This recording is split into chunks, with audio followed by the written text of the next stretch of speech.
start with a new question, that is, describe C program execution life cycle in details.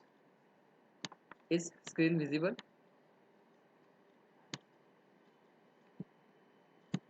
Okay. Okay. So C program execution life cycle. So what it says, when you type a particular C program, like just we have think, if you type a particular C program, that hash include stdio.h, that we first include the header files. Why we have to include that, we will see. Hash include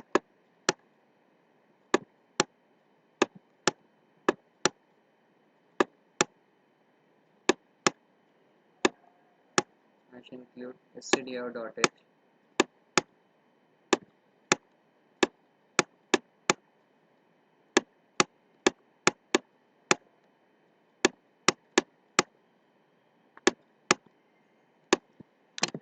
So with that particular we will start the particular program. हमारे जो भी programme रहता है सी का, वो एक header file से हम स्टार्ट करते हैं. उसके ऊपर आपको अगर नाम देना है, so that comes under the head of a documentation section. यहाँ पे डॉक्यूमेंट सेक्शन रहता है, शॉर्टकट में हम उसको ds बोलेंगे, डॉक्यूमेंट सेक्शन. ठीक है, तो उसमें आप नाम दे सकते हो, बता सकते हो कि वो प्रोग्राम किस पर्टिकुलर टारगेट को हिट करने वाला है या फिर उसका ऑब्जेक्टिव क्या है, and who design that particular program. Later on, we will have a hash include stdio.h. So, C program execution life cycles deals with how the particular program can be executed inside the system from start to the end. जब output मिल जाएगा, that means the end of that particular program, उसका काम हो गया. So that execution life cycle is very important in order to understand how the C language can get the data as an input and process it, that input, and gives the output. Only three steps are there: input, processing, output, right? But how that can be possible? So we'll see it. Executing a program written in C involves a series of steps. कुछ उसमें steps involved हैं. First step is creating the program. हमको क्या desired है, हमको output किस चीज़ का चाहिए, ये हमको सबसे पहले सोचना पड़ता है. जैसे बाहर अगर जाना है हमको, तो हम पहले ये सोचते हैं कि कहाँ जाना है. ऐसा कभी होता है, या फिर is it possible that there is one question, conio.h. conio.h प्रोग्राममध्ये नाही दिलं तर प्रोग्राममध्ये काही एरर येतात का? Actually depends on the application. आपको क्या डिज़ायर, वही मैं बताने वाला हूँ. पहला पॉइंट वही है हमारा, creating the program, that what you require. आपको किस चीज़ के लिए प्रोग्राम बनाना है, that should be specified first. ठीक है, जैसे अगर आपको घर से बाहर जाना है, ठीक है, तो आपको कुछ टारगेट होना चाहिए कि हमको ये पर्टिकुलर प्लेस पे जाना है और यहाँ से ये लाना है या फिर यहाँ पे ये देना है. ठीक है, either you have to take it और either you have to give it. That should be the clear. कभी ऐसा होता है क्या कि चलो भाई ठीक है, घर से निकलते हैं और फिर बाद में सोचेंगे कौन से रास्ते जाना है. अच्छा, ये रास्ता अच्छा है, चलो इस रास्ते चले जाते हैं. फिर वो रास्ता ख़त्म हो गया तो फिर चलो ठीक है, वो दूसरे रास्ते चले जाते हैं. ऐसा कोई करता है क्या? Certainly not. We know that the what is the route to reach to the particular destination. ठीक है, कॉलेज जाना है तो उसका रूट पता है, कोई क्लासेस के लिए जाना है तो उसका रूट पता है, किसी फ्रेंड के यहाँ जाना है तो उसका रूट पता है, या फिर कहीं मिलना है तो उसका रूट पता है. ये सारे जो रूट्स जो रहते हैं, how to reach to the particular destination, that we no.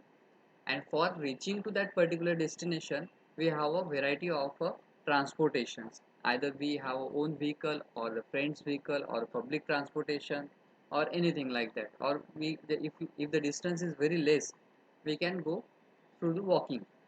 So like this, we know that the destination. So here also we have to find out the destination, what we desire, what we require. Either we require the addition of two numbers, subtraction of two numbers, division, multiplication. Then if you want to find out the uh, integration, derivation, Laplace, Fourier transform, anything like that mathematical, or even if we want some data of one person, किसी एक person का हमको data चाहिए या फिर उसके related details चाहिए, तो ये जो भी चीज़ हमको रिक्वायर्ड है that we should know first before writing a programme.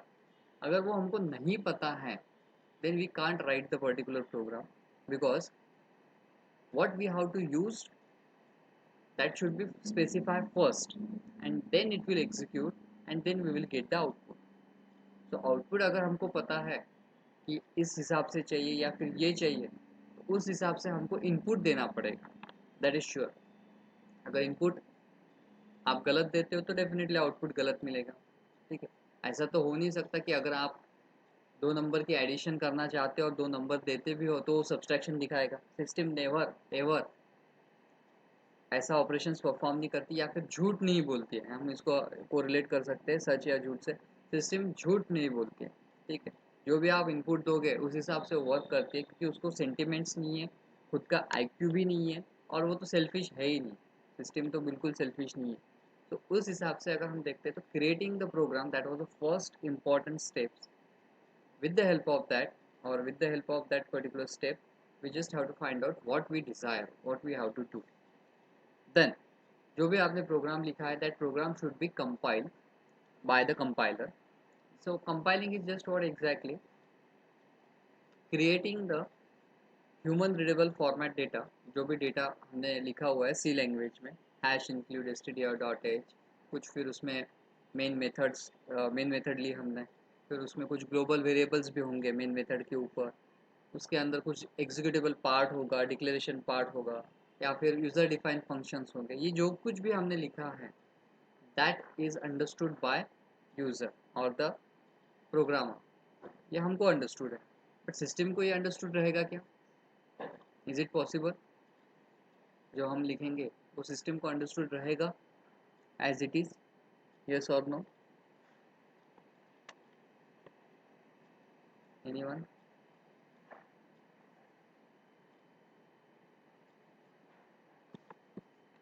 Hello, am I Audible?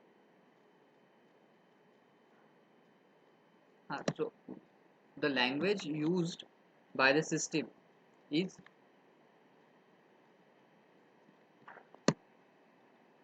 कौन सी लैंग्वेज सिस्टम यूज़ करती है अंडरस्टैंडिंग के लिए? Binary language. Exactly, binary language.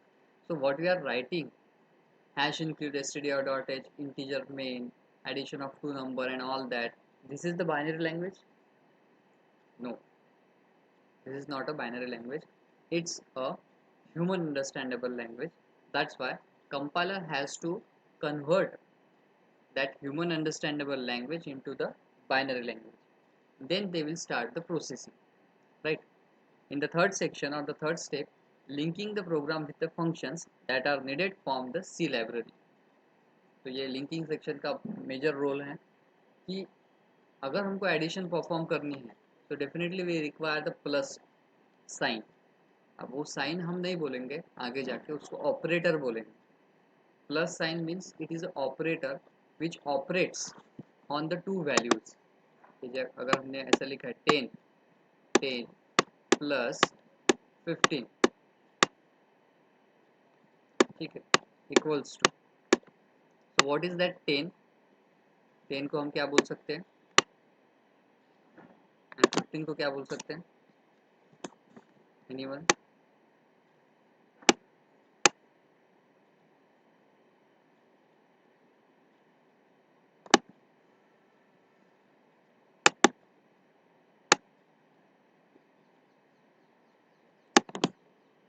Okay, in the format of binary, we will have correct values. Even if 10 and 15 these are the integers, we have to add that integers and we will get the result. But right now we are looking in the part of libraries. Okay, अगर हमको एक programme बनाना है कि जो 10 और 15 की addition हमको बताएगा, उसके लिए हमको ये 10 और 15 वहाँ पे प्रोग्राम में एज एन इनपुट एंटर भी करने पड़ेंगे. करेक्ट?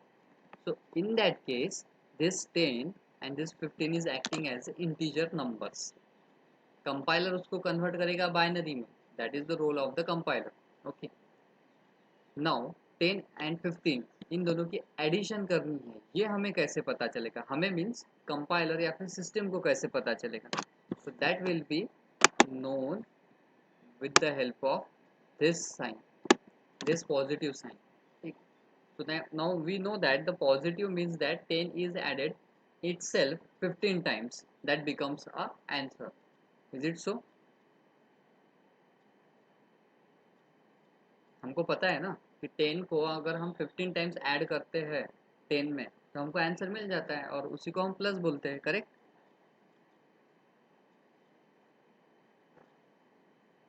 चलो ठीक है, यानी सब रिस्पॉन्ड कर रहे हैं, यानी सब सुन रहे हैं। मुझे कभी कभी ऐसा लगता है कि कोई सुन रहा है कि नहीं सुन रहा। हमको 10 को 15 में सिर्फ ऐड करना है। It means that 10 plus 10 plus 5, अगर इसको डिवाइड करते तो वो मैं मल्टीप्लिकेशन का बोल रहा था।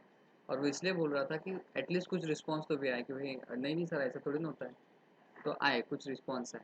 तो 10 प्लस 15 ये प्लस का जो आपने बताया मुझे या फिर मुझे पता है, ये हमने क्या कैसे किया है, क्योंकि हमने ये सीखा है पहले से।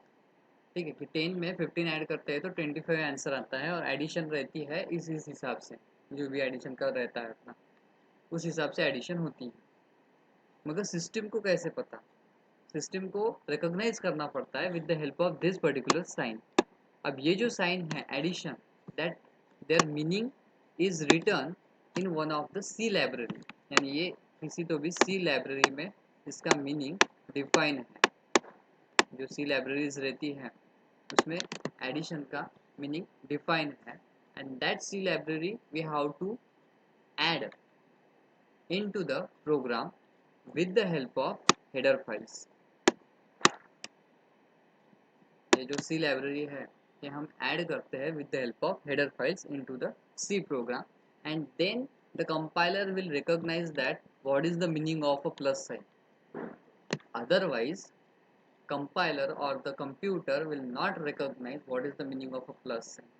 ठीक है, जनरली हमारे इसमें हम जब डिवीजन करते हैं तो डिवीजन के लिए ये भी साइन यूज करते हैं, correct? But this sign is available. Is it this sign is available in your keyboard? No. So instead of that, we have to use this particular sign slash for a division. Correct? बाकी multiplication, subtraction और addition इसके लिए तो sign available है, वो as it is हम use भी करते हैं day to day life में, और as it is computer भी use करता है। But the major thing, major role of a linking section is that कि जो भी ऑपरेशंस आपको परफॉर्म करवा के लेने हैं सिस्टम से, for that C libraries should be link with that particular program और विद दैट पर्टिकुलर फंक्शन, वो लिंक होना चाहिए। Once it will link it will generate the result, and that is part of a execution of a program, then the program is executed, right? So will see in detail that what is the exact role of creating the program. The process of creating, compiling and executing a C program, although these steps remain the same irrespective of the operating system। यानी जैसे हमने इसके पहले बोला था कि platform independent और सी is the portable. सी को हम क्या बोलते हैं? पोर्टेबल बोलते हैं। तो पोर्टेबल मीन्स क्या? हम एक प्रोग्राम एक सिस्टम से उठा के दूसरे प्रोग्राम सिस्टम में अगर रन करना चाहते हैं, so that can be made possible with the help of a C. C allow करता है कि एक ऑपरेटिंग सिस्टम है जैसे विंडोज़ है, विंडोज़ के कोई वर्जन्स होगा तो उसमें भी एग्जीक्यूट होगा, लिनक्स में भी एग्जीक्यूट होगा माइनर चेंजेस करके, यूनिक्स में भी एग्जीक्यूट होगा, या फिर मैकेंटोश मैक ओएस उसमें भी एग्जीक्यूट होगा। सो although these steps are remain same irrespective of operating system, यानी ऑपरेटिंग सिस्टम बदल गई तो स्टेप बदलेगी क्या? बिल्कुल नहीं। Creating program, compiling the program, linking the program with the functions so that the C libraries can be inherit or add into the program and executing the program। ये जो चारों की चारों स्टेप्स है as it is रहेगी सभी की सभी ऑपरेटिंग सिस्टम्स में। System commands for implementing, system commands for implementing the steps and convenient for naming files may differ on the different systems। यानी वो वैरी हो सकता है थोड़ा सा, जैसे इसके पहले भी हमने देखा था पोर्टेबिलिटी में कि कुछ चेंजेस हो सकते हैं कुछ ऑपरेटिंग सिस्टम में, जैसे सी, ये जो लैंग्वेज है, इसको अगर किसी फाइल में स्टोर करना है, जैसे मैंने अभी पेंट में लिखा है हैश इंक्लूड stdio.h, वो पेंट में लिखा है बट उसको सेव तो करना पड़ेगा। तो उसका जो एक्सटेंशन रहेगा, जो हम वर्ड में टाइप करेंगे प्रोग्राम, या फिर सी का जो भी कंसोल विंडो रहेगा, कंसोल विंडो यानी क्या, जिसमें हम एक्चुअली सी प्रोग्रामिंग करेंगे, जिसमें आउटपुट आएगा इनपुट देने के बाद। तो उस पर्टिकुलर फाइल को आपको सेव करना पड़ेगा डॉट सी एक्सटेंशन से, वो उसके आगे हम देखेंगे। बट कुछ ऐसे ऑपरेटिंग सिस्टम हो सकते हैं कि जिसमें ये डिफर हो सकता है, नेमिंग कन्वेंशन उसमें कुछ चेंज हो सकते हैं। अगर उतना चेंज अगर छोड़ दिया, बाकी पूरा का पूरा सेम रहेगा। कोई भी ऑपरेटिंग सिस्टम ले लो आप, that will be remain same, that we will see through the diagram.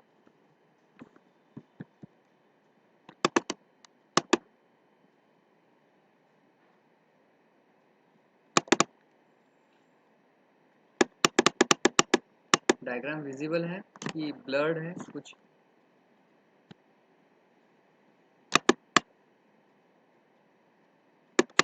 इस डायग्राम विजिबल विजिबल है? Okay, okay, no problem. Okay, okay. So starting with the system ready.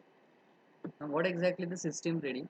That you should have a C compiler. C compiler means आपके पास either कोई एक software होना चाहिए, turbo सी, या फिर कोई भी टाइप का सॉफ्टवेयर जो लेटेस्ट में यूज़ होता होगा आपके ऑपरेटिंग सिस्टम के हिसाब से, क्योंकि 32 बिट के लिए अलग रहेगा, 64 बिट के लिए अलग रहेगा।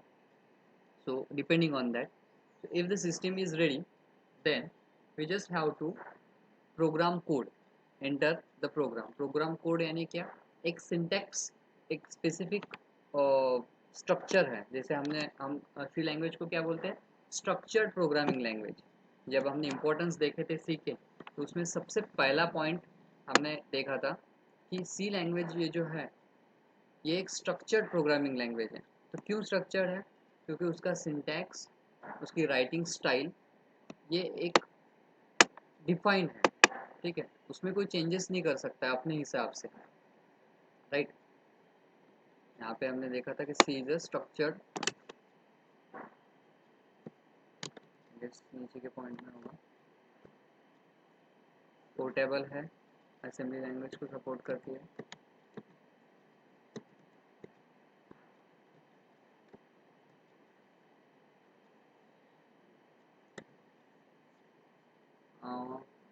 That point I am not getting in the notes, but C is the structured programming language that we have C already. We've seen that particular point.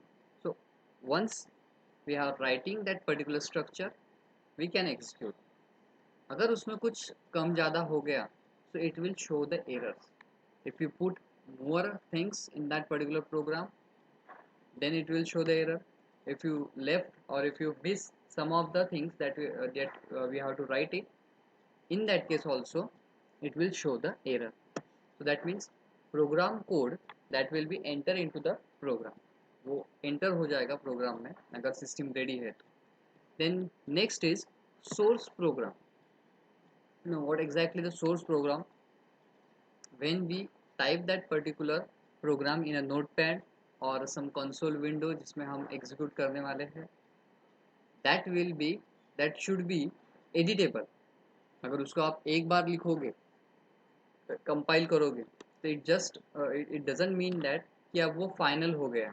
जैसे पीडीएफ रहता है, ठीक है, पीडीएफ का फुल फॉर्म किसी को पता है? PDF, anyone?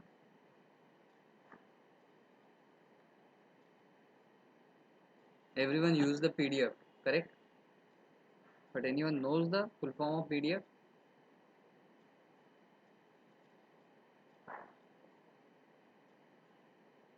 No one? Okay, correct, either it is from Google or any source, we don't matter, we don't require it, but we require the answer that portable document format, ठीक है। तो ऐसा एक format कि जो हम portable यानी यहाँ एक जगह से दूसरी जगह पे भेज सकते हैं या फिर सेंड कर सकते हैं, ठीक है। बट उसमें जो भी आपने डायग्राम्स, जो भी स्ट्रक्चर लिखा होगा पीडीएफ में, जो भी कंटेंट्स लिखे होंगे अलाइनमेंट के साथ, लाइन स्पेसिंग ये वगैरह सब, वो प्रॉपर एज इट इज़ रहेगा, आप किसी भी ऑपरेटिंग सिस्टम पे भेज दो। एक्रोबॉट रीडर अगर आपके पास है या फिर कुछ और भी रहते हैं, जैसे WPS भी रहता है एक, तो ऐसे कुछ अगर आपके पास टूल्स है तो we can access that PDF, right. वो एडिट होता है क्या? PDF एडिट होता है? किसी ने एडिट किसी ने एडिट करके देखा है? PDF को एडिट करके देखा है किसी ने? होता है? कैसे? कैसे होता है? होता कैसे है?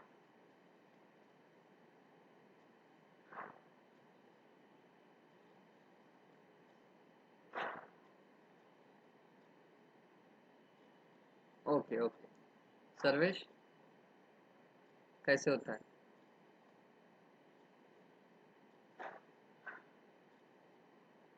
Any idea? Anyone? Okay okay, no problem. एक नॉर्मल मेथड है, go to the Google, type PDF to word converter, PDF to word converter, उसमें आप टाइप करो, आपको मिल जाएगा कुछ ना कुछ ऐसा, smallpdf.com वगैरह कुछ तो भी। उसमें आप PDF फाइल अपलोड कर दो और कन्वर्ट कर दो, तो वर्ड में कन्वर्ट हो जाएगी और वर्ड फाइल एडिटेबल है। तो ये चीज़ करनी पड़ती है। बट एक जनरलाइज्ड, अगर हम बोलते हैं कि हमारे पास एक PDF फाइल है और इंटरनेट नहीं है हमारे पास, तो पहली चीज़ तो PDF फाइल है और इंटरनेट नहीं है, इन दैट केस, और कोई सॉफ्टवेयर भी टूल नहीं है हमारे पास उसको कन्वर्ट करने के लिए या फिर एडिट करने के लिए, in that case it is uneditable, because once you create with a .pdf extension, that file is not editable, correct? So that source program जो भी लिखा है प्रोग्रामर ने, that should be edit यानी क्या, तो उसमें चेंजेस हम कर सके। क्यों? क्योंकि हमको डिजायर्ड आउटपुट जो है वो चेंज हो सकता है। हमेशा हम 10+15 ही करेंगे क्या? नहीं, नंबर बदल सकते हैं। डेसिमल नंबर ही यूज़ करेंगे क्या? नहीं, फ्लोटिंग नंबर भी आ सकते हैं, करेक्ट। या फिर बाइनरी नंबर की भी एडिशन हमें करनी है तो उसके लिए भी हम सी प्रोग्राम बना सकते हैं। ऑक्टल नंबर है, हेक्साडेसिमल नंबर है, इसके लिए भी हम सी प्रोग्राम बना सकते हैं। तो उस केस में हमको प्रोग्राम को क्या करना पड़ेगा? एडिट करना पड़ेगा। So that made possible with the help of a edit section, edit the source code. Then once we finalize that editing, कि अभी हमको एडिट नहीं करना है, that's it is a final code, ठीक है। then we will send that code to the compile. Compiler क्या करेगा? उसको कंपाइल करेगा सोर्स कोड को with the help of a C compiler, ठीक। नाउ सी कंपाइलर का रोल क्या है? To convert into the one form of a language into the another form of a language. First form जो है वो human understandable language है, convert करेगा तो बाइनरी में कन्वर्ट करेगा, ठीक है। अब ये बाइनरी में जब कन्वर्ट करेगा तो each and every syntax, each and every line, each and every character that you have written in the C program will be converted into the binary format. जो भी आप लिखते हो, सेमी कोलन लिखो, करली ब्रेसेस लिखो, ओपनिंग पैरेंथेसिस लिखो, या फिर str.h, इसके बीच में जो डॉट है, ये जो डॉट है ये भी लिखते हो, ये जो साइन है ग्रेटर देन लेस देन, ये जो साइन है ये लिखते हो, देन हैश लिखते हो, everything is converted into the binary format, right?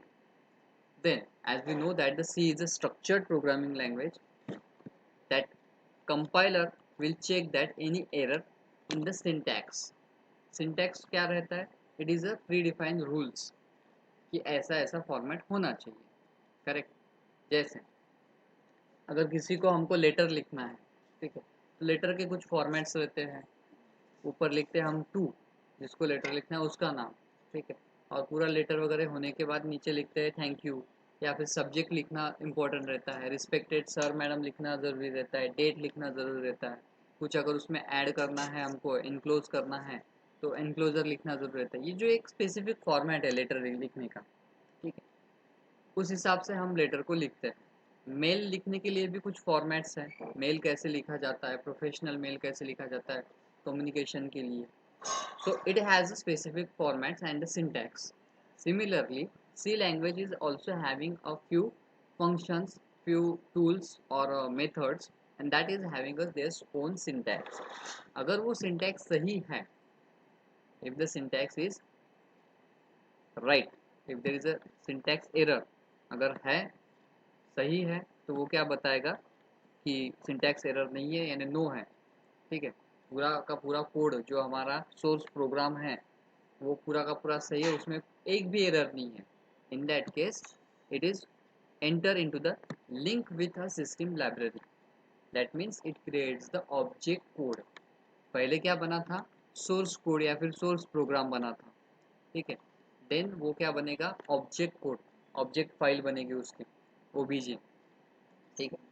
So with that particular OBJ, system libraries can be cope up or attach with the object code, यानी उसको क्या रिक्वायर्ड रहेगा, कौन से फंक्शंस की ज़रूरत रहेगी, दैट मेड पॉसिबल और that made available with the help of system library. अब सिस्टम लाइब्रेरी मिलने के बाद क्या होगा, एग्जीक्यूटेबल ऑब्जेक्ट कोड बनेगा जिसको हम ई बोलते हैं। हर किसी को पता होगा कि एक EXE फाइल रहती है, उसको हम रन करते हैं तो वो जो सॉफ्टवेयर है वो आपके सिस्टम में इंस्टॉल हो जाता है, correct.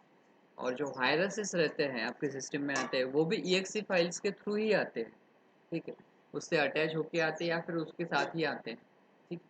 So first stage when you write the program it is treated as a source program. Compile होने के बाद वो बनता है ऑब्जेक्ट कोड अगर उसमें एरर नहीं है तो, और then linking with the C libraries और सिस्टम लाइब्रेरीज वो बन जाता है एग्जीक्यूटेबल ऑब्जेक्ट कोड। सादा ऑब्जेक्ट कोड कंपाइल होने के बाद executable object code, linking of C library और सिस्टम लाइब्रेरीज का, उसके बाद वो बनेगा। Then addition of two number, अगर एक एग्जांपल हम कंसिडर करते हैं प्रोग्राम के लिए, तो जो इनपुट जो डेटा है तो उसके लिए हम दो नंबर्स इनपुट देंगे या फिर यूज़र से लेंगे, ठीक है, क्योंकि एडिशन परफॉर्म करनी है। और ऑब्जेक्ट कोड जो है हमारा executable object code EXE file जो है वो हमारी रेडी है, ठीक है। तो ये जो दो इनपुट्स रहेंगे, ए और बी की वैल्यू या फिर कोई भी वेरिएबल्स ले सकते हो आप, बट उसकी वैल्यूज क्या है, 10 एंड 15, ये वैल्यू यहाँ से इनपुट दी जाएगी एग्जीक्यूटेबल कोड को, and now it is the work of a executable code to perform the specific operation like addition, right? So that is given to the one diamond block। अब जो diamond block जो रहता है generally उसको 4 sides रहते हैं, ठीक है। 4 साइड से वो परफॉर्म करता है, इनपुट लेता है फ्रॉम टॉप, आउटपुट देता है from bottom, and right and left side both are checking for a condition. Condition क्या है, क्वेश्चन मार्क है ना। कंडीशन क्या है, एक इसमें डेटा एरर है, एक इसमें लॉजिकल एरर है। उसके पहले भी जो हमने देखा है सिंटैक्स वाला, सिंटैक्स एरर, उसमें 3 उन्होंने आउटपुट्स यूज़ किए, एक इनपुट, एक ऑपरेशन फ्रॉम टॉप, नीचे एक output as a no, and एक आपके राइट हैंड साइड में रहेगा एस, ठीक है, वो हम देखेंगे। तो diamond shape will define you the condition, and regular that rectangular shape that will define the stages। इस स्टेज से फर्स्ट स्टेज से सेकंड स्टेज में आएगा, सेकंड स्टेज से थर्ड स्टेज में आएगा, वैसे मूव ऑन होता जाएगा। बट डायमंड शेप जहाँ पे भी आएगा that is a conditional block, उसको हम क्या बोलते हैं, कंडीशनल ब्लॉक। एक्चुअली ये एक टॉपिक है अपने इसमें, फ्लो चार्ट। फ्लो चार्ट जो रहता है वो 2 साल पहले तक हमारे सिलेबस में था, algorithm and flow chart, but अभी फ़िलहाल हमारे सिलेबस में नहीं है। बट वो पता होना चाहिए कि सी प्रोग्राम जब आप लिखते हो तो उसमें कुछ चीज़ें रहती है, जैसे एक सूडो कोड रहता है। सूडो कोड यानी क्या है, तो एक रफ स्ट्रक्चर, जो भी आप प्रोग्राम लिख रहे हो उसका एक रफ स्ट्रक्चर, उसमें कोई सिंटैक्स नहीं रहेगा, कोई ऐसा कोई कोड नहीं रहेगा, कुछ भी नहीं, it's just a rough structure. From the pseudo code we are trying to develop और ड्रॉ फ्लो चार्ट, कि फ्लो कैसा होना चाहिए। जनरली आप कोई भी एक ऑफिस में जाते हो या फिर कोई ऐसी बड़ी ऑर्गेनाइजेशन है जहाँ पे जाते हो, विजिट करते हो, तो वहाँ पे आपको एंट्रेंस पे या फिर फ्लैट सिस्टम भी है, मल्टीपल विंग्स है, तो वहाँ पे आपको एंट्रेंस पे बताया जाता है कि ए बिल्डिंग यहाँ पे है, उसमें ये सब है, बी बिल्डिंग यहाँ पे उसमें ये सब है। जैसे अपने कॉलेज में भी अगर किसी ने देखा होगा तो एंटर होने के बाद, गेट से एंटर होने के बाद लेफ्ट हैंड साइड पे एक मैप है, देखा है किसी ने? सो दैट मैप, जो मैप है उसमें पूरा बताया है कि ग्राउंड कितना है, उसके बाजू में क्या है, सिविल डिपार्टमेंट, उसके बाजू में इलेक्ट्रॉनिक्स, बाद में मैकेनिकल जो अभी डेवलप हुए हैं सभी, उसके बाद है फर्स्ट ईयर, ऑडिटोरियम बन रहा है अपना, फर्स्ट ईयर के बाद में है computer IT department, and then at the back उसके बाद हमारे हॉस्टल्स है गर्ल्स के लिए, बाद में ए बिल्डिंग है जहाँ पे लाइब्रेरी है, ऑफिस है, देन ए बिल्डिंग के बाजू में कैफेटेरिया है, ऊपर जिम है। so all these are map or all these places are put on a particular map। तो जो एक चीज़ है फ्लो है वो, ठीक है, कि यहाँ से यहाँ जा सकते हैं, यहाँ से वहाँ जा सकते हैं। तो सिमिलरली सी प्रोग्राम कैसे एग्जीक्यूट होता है उसका एक फ्लो चार्ट बनता है। बाद में फ्लो चार्ट के हिसाब से हम अल्गोरिदम्स बनाते हैं। Algorithm is nothing but again it is a step wise execution, but it is written in a words.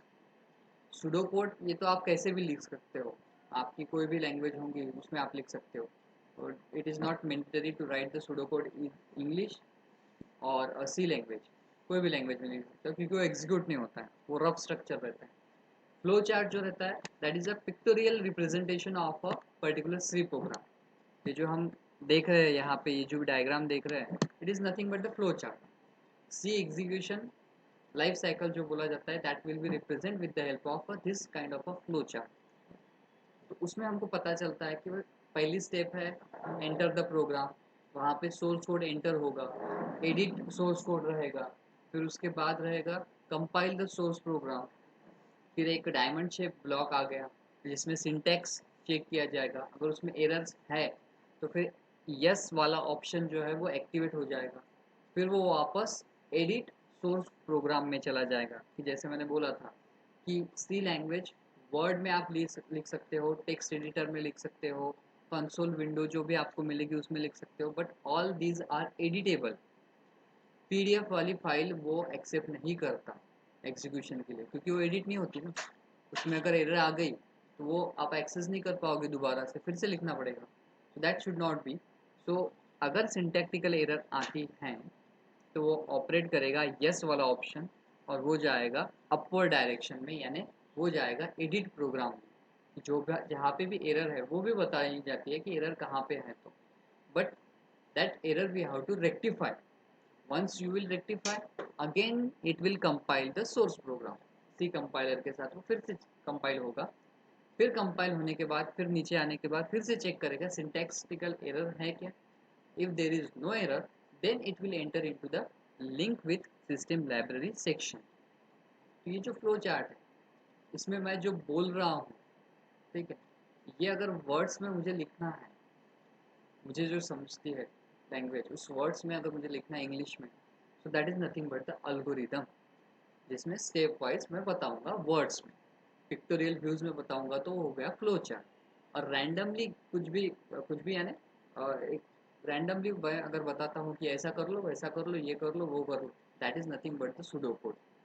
तो ये जो तीनों चीज़ें हैं, ठीक है, इन तीनों का कॉम्बिनेशन करके हम क्या बनाते हैं, एक सी प्रोग्राम बनाते हैं, ठीक है।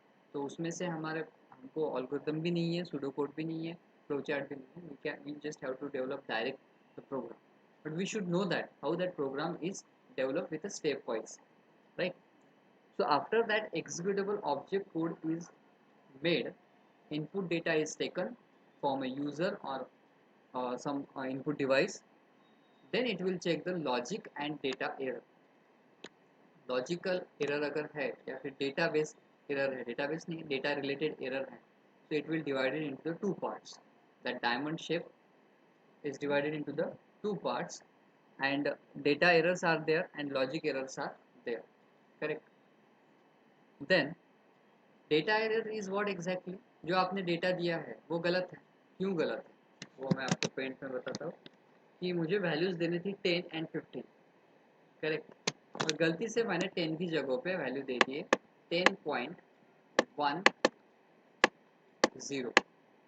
मीन्स 10.10 और 15 की जगह पे दे दिया मैंने 15.20। इससे क्या चेंज होगा? एनीवन? कुछ चेंज होगा कि प्रोग्राम एग्जीक्यूट हो जाएगा?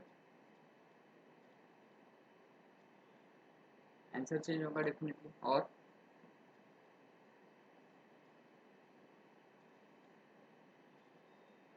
Mrinmayee, any changes?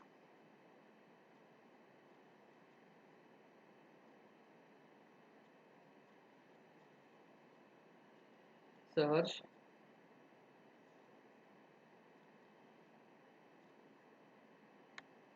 Kalyani,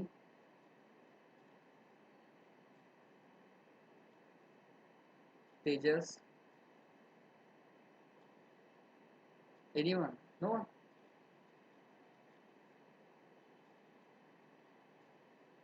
input output change होगा, करेक्ट। इनपुट तो बदल गया ना, वो पहला जो इनपुट था वो डेसिमल नंबर था, अब वो फ्रैक्शनल नंबर आ गया, तो आउटपुट भी चेंज होगा, राइट? Is there any? हाँ हाँ, exactly exactly. Your good name please? Anuradha, exactly. Anuradha, correct. तो पहले जो वैल्यू थी वो एब्सोल्यूट वैल्यू थी, यानी एक इंटीजर बेस्ड वैल्यू थी, जिसको हम डेसिमल वैल्यूज भी बोल सकते हैं। अब जो वैल्यू है वो फ्रैक्शनल पार्ट में है, जिसको हम रिप्रेजेंट करते हैं with the help of float value, floating value, जो हमने देखा है integer value, float value, character, string, ठीक। So that float value is given. हमने पहले बताया था कि दो नंबर हम देने वाले हैं जो कि इंटीजर नंबर है, अगर गलती से यूजर ने फ्लोट नंबर दे दिए, ठीक, तो that comes under the head of a data error. जो इनपुट डेटा दिया गया है वो गलत है, इसके वजह से आगे जाके जो एग्जीक्यूटेबल कोड है वो आउटपुट जनरेट नहीं करेगा, ठीक है। सो इनपुट के तरफ वो वापस आ जाएगा कि करेक्टेड डेटा दो। इंटीजर अगर आप वैल्यू बोल रहे हो तो इंटीजर ही दो, फ्लोट अगर बोल रहे हो तो फ्लोट दो, ठीक है, और डबल अगर है तो डबल दो। तो that is what they needed, ठीक है। तो ये हो गई डेटा एरर। उसके बाद लॉजिकल एरर। लॉजिकल एरर यानी कैसे? यहाँ पे 10+15 बोला है हमने, चलो ठीक है, कोई बात नहीं, एडिशन तो कोई भी दो नंबर की कर सकते हैं हम। अगर 15 -20, ये दो नंबर्स हैं, छोटे वैल्यू से हमको बड़ी वैल्यू माइनस करनी है, और उसका रिजल्ट रिक्वायर्ड है विद द हेल्प ऑफ अपन प्रोग्राम, ठीक। तो यहाँ पे क्या होगा? निगेटिव वैल्यू आ जाएगी, -5 वैल्यू आ जाएगी, करेक्ट। तो वो अगर रिप्रेजेंट करनी है तो वहाँ पे लॉजिक जो हम बोल रहे हैं कि हमने वैल्यूज दे दी 15 -20, तो रिजल्ट आ जाएगा -5, ठीक। ये एक्सपेक्टेड है। अगर वैल्यूज देते टाइम पे हमने गलती कर दी, -15 -20, ये वैल्यूज अगर हमने दे दी, ठीक, तो उस केस में क्या होगा कि both are integer value, both is having negation. उसकी निगेशन प्लस निगेशन और निगेशन माइनस निगेशन क्या होता है? -15 -20, क्या आंसर आएगा? एनीवन? -35, क्योंकि negation of, exactly, negation of negation क्या हो जाता है? वो पॉजिटिव हो जाता है, बट साइन निगेशन की लग जाती है, जो भी बड़ा होता है उसकी साइन लग जाती है। तो यहाँ पे क्या होगा? -35 आंसर आ जाएगा, ठीक है, करेक्ट। बट ये इंटीजर वैल्यूज है, इंटीजर वैल्यूज हम दे रहे हैं। यहाँ पे हमको अगर चेक करना है कि इंटीजर वैल्यू जो हमने दी है वो वैल्यू ग्रेटर है या स्मॉलर है, ठीक है। ये जो -15 है और -20 है, इन दोनों में से बड़ा कौन है और छोटा कौन है? Who is largest and who is smallest? Anyone? -15 is greater than -20, यानी जो पहले आता है -1 ये ग्रेटर है -2 से, -2 इज ग्रेटर है -3 से, एंड सो ऑन। यहाँ पे पॉजिटिव में ऐसा नहीं होता, पॉजिटिव में 1 है सबसे छोटा है, 0 सबसे छोटा है, 2 छोटा है 3 से, 3 छोटा है 4 से, that we no.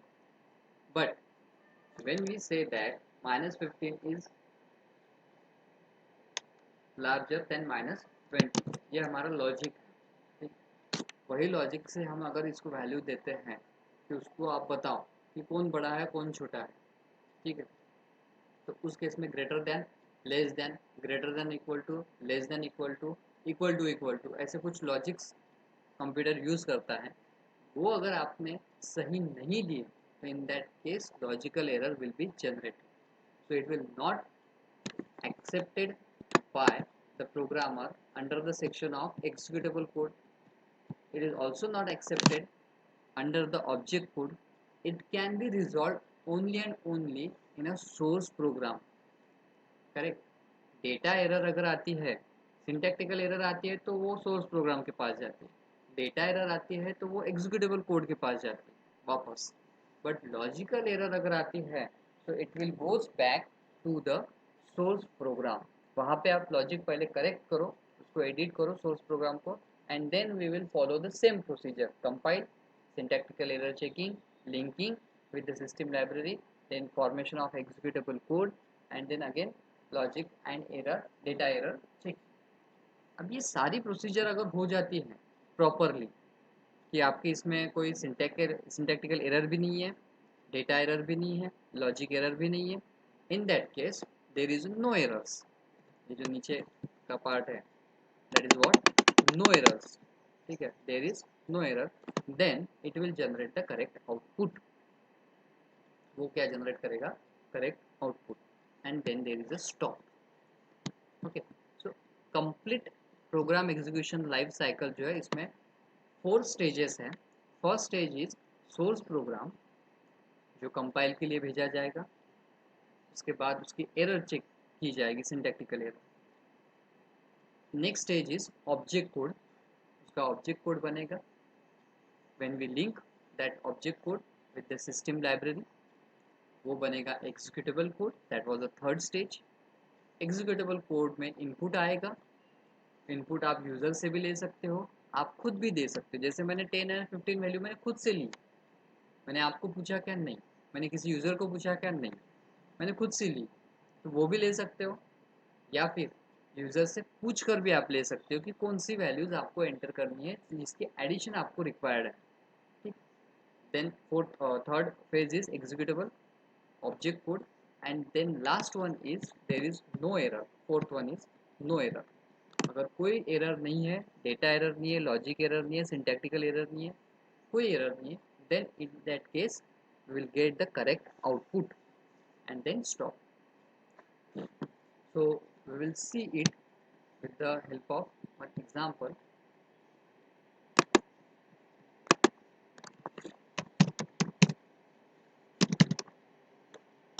Online compiler, onlinegdb.com, वहाँ पे एक कंपाइलर जो ऑनलाइन अवेलेबल है उसको हम देखेंगे। आई गेस इसके पहले भी हमने एक देखा था, ठीक है, अब फिर से देखेंगे।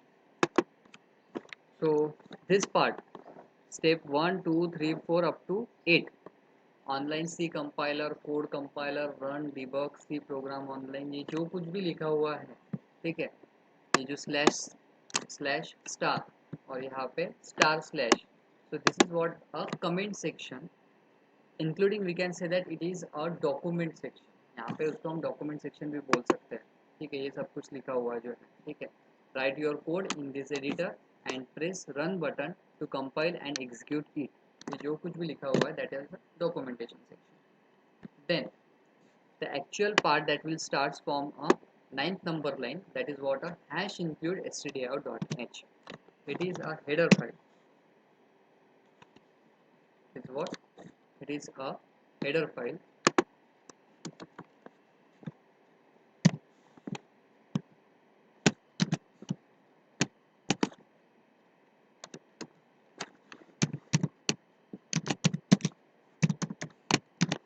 it is a header file which includes all the standard input and output necessary packages और सिस्टम लाइब्रेरीज उसको हम बोल सकते हैं. पैकेज थोड़ा सा नया वर्ड है और नेटवर्क के रिलेटेड है, हम उसको सिस्टम लाइब्रेरीज बोलेंगे.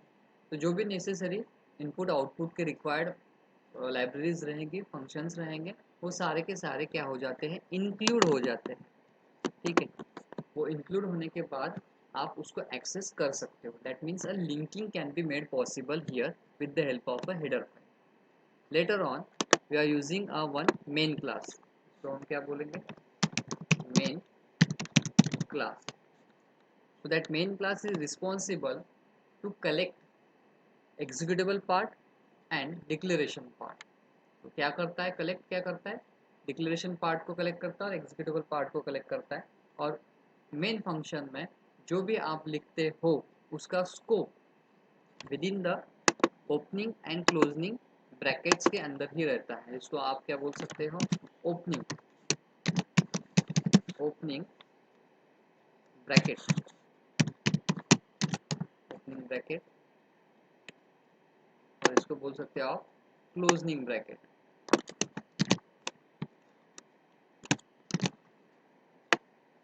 या फिर close.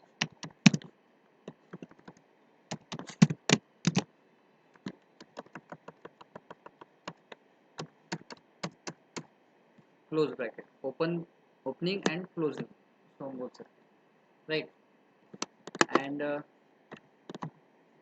this part, that print, it is nothing but the body of main function और main class. हम main को function भी बोल सकते हैं, main को class भी बोल सकते हैं. ठीक है, मोर और we will say it is a class. ठीक, main function और main class. So what exactly it is, here is the documentation section, then this will be the linking section. After that linking there is a main section, main class और main function, then body of a main class. ठीक है, अब इसमें आपको desired क्या है, we just require only to print the some message. ठीक है, हमारा डिजायर क्या है कि एक मैसेज हमको प्रिंट करना है, welcome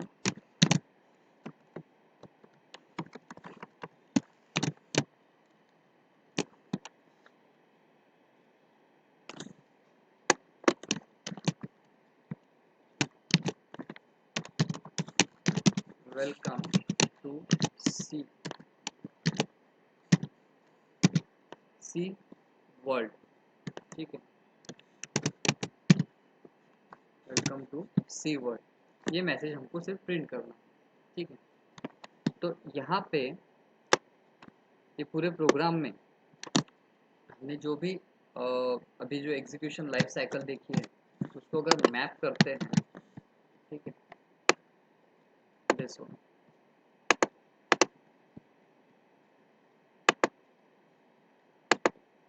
is it visible both screen? Okay, so on your right hand side actual code is there, on your left hand side the flow of that particular code is there. ठीक है, so starting with a source program. ठीक है, हमने क्या किया, program code बनाए, ये code बनाया हमने, एंटर द प्रोग्राम, हमने एंटर किया उसको कंसोल विंडो में, ऑनलाइन जीडीबी, ये कंपाइलर है, डिबगर है. ठीक है, जिसमें आप सीपीपी कोई भी कोड रन कर सकते हो. Then edit the source program, मैंने अभी 2-3 बार एडिट भी किया, इसको चेंज भी किया. जैसे यहाँ पे हेलो वर्ल्ड लिखा हुआ था तो मैंने वेलकम टू सी वर्ल्ड लिख दिया, so that can be editable. Then C compiler, अब यहाँ पे क्या बोला है उन्होंने, F8 अगर दबाते हो तो कंपाइल होगा, F9 अगर दबाते हो तो रन होगा. We will do the first debugger. So if you are new to the debugging program, then it will be helpful to get to know the uses of debugger. You can go through the guide. ये हमको पता है, चलो ठीक है. Debugger is just nothing but the checking the errors. कुछ अगर errors हैं उसमें तो वो चेक करता है debugger, और अगर error नहीं है तो वो आपको मैसेज दे देता है कि it's okay, no problem. ठीक है, so we'll stop that process, debugging process, and we will start with the next stage, that is a compiling. ठीक ठीक है, इसको हम कंपाइल करेंगे with the help of a run method. ठीक है, once we will compile it will link with the system library and format the executable code. यानी तीनों स्टेप्स एक साथ होती है, compiling plus formation of object code plus executable object code, ये तीनों चीज़ें एक साथ होती है, जिसमें एरर भी चेक होती है, सिस्टम लिंक भी होती है, और वो इनपुट डेटा रिक्वायर्ड भी बता सकता है उसमें। तो ये अपने अपने प्रोग्राम में हमने इनपुट डेटा कहीं पे भी रिप्रेजेंट नहीं किया है, we will just have to show the one message, right. So we will run the particular program. जब हमने रन किया तो आपने देखा होगा it will show that the message program compiling, यहाँ पे नीचे दिख रहा होगा program compiling. And once the program is successfully compiled without any error it will show the message as welcome to the और welcome to C world। ठीक है, अगर गलती से मैं अगर यहाँ पे फुल स्टॉप निकाल देता हूँ, ये जो printf का फुल स्टॉप है यानी सेमीकोलन, और फिर उसको रन करता हूँ, so we'll see that compilation failed due to following errors। दिख रहा है रेड कलर में आ गया, compilation fails due to following errors. वो बोल रहा है कि इन मेन फंक्शन, और इन फंक्शन मेन उन्होंने लाइन भी दी है स्टेप वाइज एरर एक्सपेक्टेड। उनका बोलना है कि एक चीज़ ऐसी है कि जो एक्सपेक्टेड है, और वो चीज़ें उन्होंने सिंगल कोट्स में रिप्रेजेंट की। ठीक है, और बिफोर रिटर्न, रिटर्न ज़ीरो के पहले, यानी जो रिटर्न ज़ीरो है, रिटर्न ज़ीरो के पहले सिंगल कोट में एक चीज़ बताई है, दैट इज़ द सेमीकोलन। वो एक्सपेक्टेड है, वो एज इट इज़ उन्होंने बताया। अगर मैं वो दे देता हूँ और फिर रन करता हूँ, then we will get the accurate output without error, correct. तो ये सिंपल एक सी प्रोग्राम है। Tomorrow we will see the addition of two numbers, subtraction, multiplication, division. Along with that, we will see tomorrow that the one should have a compiler in your mobile system, mobile phones, कि एक आप application download करोगे, उसमें आप execute कर सकते हो, या फिर आप अगर गूगल पे जाते हो और डायरेक्टली अगर टाइप करते हो कि onlinegdb.com, जो पाथ है जीडीबी का, ये अगर आप डायरेक्टली करते हो, टाइप करते हो, उसमें भी ये कंपाइल ओपन हो जाएगा, ऑनलाइन कंपाइल होगा। अगर आपको ऐप डाउनलोड करना है तो ऐप के थ्रू भी कर सकते हो, ऑनलाइन करना है तो ऑनलाइन भी कर सकते हो। इसमें इतनी सारी लैंग्वेजेस है, C, C plus plus, P H P, Python, C sharp, V B, H T M L, Ruby, Perl, Pascal, R, Fortran, almost all. ठीक है, बैश भी है, प्रोलॉग भी है, जावास्क्रिप्ट भी है। ठीक है, ये सारी की सारी लैंग्वेज इसमें आप टाइप कर सकते हो और इसमें एग्जीक्यूट कर सकते हो। ठीक है, so for today's we'll just see the program execution life cycle, correct. Diagram देखिए हमने, इसके नीचे कुछ कंटेंट दिया है, कुछ पार्ट दिया हुआ है, that we will see in detail in tomorrow's lecture. Up till now, any difficulty, anyone?